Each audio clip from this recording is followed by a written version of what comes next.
Hello and welcome to Economy Part 1. In this video, we will be trying to understand the basics about the three sectors of economy and how they evolved. Now let's get right into it. As we all know, humans first began interacting with their environment as hunters and gatherers, producing very little products and services of their own. Men then discovered agriculture. Then came the age of civilizations. From Mesopotamia to Harappa, we began to form close knit, well structured communities with cultivation, planned infrastructure, and organized trade.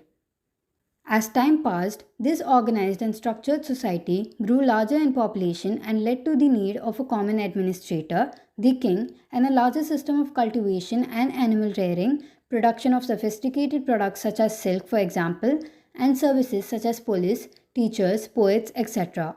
India has seen her times through various indigenous rulers such as the Mauryas to foreign conquests such as the Mughals. And as of today, we have successfully battled the colonizers and established a democratic society in majority of countries. Each country has its own currency and central banks to regulate its economy. The US dollar is the world's most widely used reserve currency in international trade since the US economy and its financial system is mostly stable. After the LPG reforms, that is liberalization, privatization, and globalization in 1991, India has also opened its doors to the new era of economic development.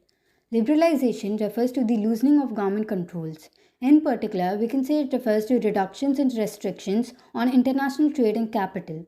On the other hand, privatization, which is also known as denationalization or disinvestment, is the process of transferring property from public ownership to private ownership or transferring the management of a service or activity from the government to the private sector.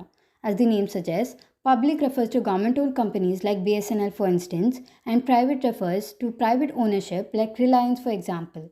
And finally, globalization refers to the growing interdependence of the world's economies, cultures, and populations brought about by cross-border trade in goods and services, technology, flows of investment, people, that is immigration and emigration, and information. In the recent decade, we have entered an all new era in economy with the cryptocurrencies. Cryptocurrencies are nothing but digital currencies in which transactions are verified and records are maintained by a decentralized system using cryptography rather than by a centralized authority like the Reserve Bank of India, for instance. Although its status as a legal tender for transactions is still debated across various countries, in September 2021, El Salvador became the first country in the world to introduce Bitcoin as a legal tender.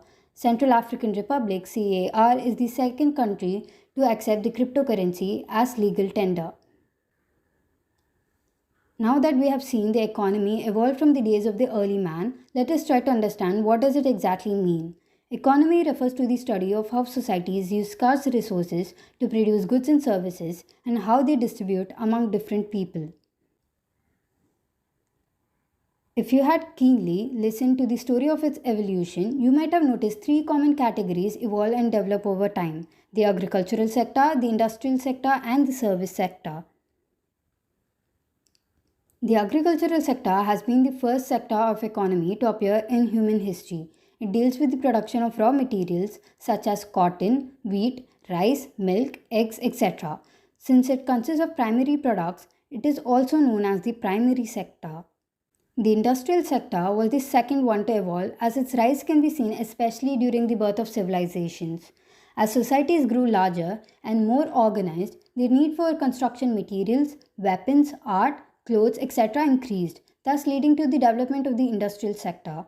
In this sector, the primary goods such as cocoa beans are transformed into secondary goods such as chocolates, and thus they are also known as secondary sector.